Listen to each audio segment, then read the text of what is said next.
তো আগের মিনি ব্লগে তো তোমাদের সাথে শেয়ার করেছিলাম যে মামার বাড়িতে গেছিলাম, আর মামার বাড়িতে ছিল বড় ঠাকুরের পুজো।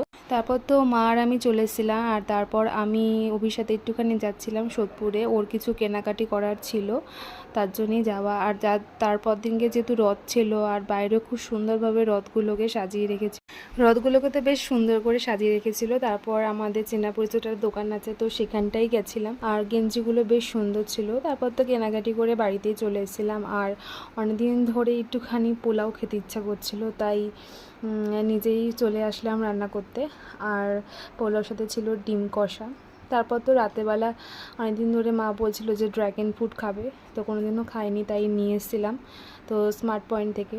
তাই বোন খেয়ে রিয়াকশান দিচ্ছে, আর এদিকে তো ও ড্রাগন ফলটাকে নিয়ে যে কী করছে, একবার মুখে মাখছে, একবার ঠোঁটে ঘষছে, বলছে দিদি পুরো পিঙ্ক পিঙ্ক হয়ে যাবে। এইসব পাগলামো করতে করতেই রাত্রি 12টা বেজে গেছিলো। সে বাই।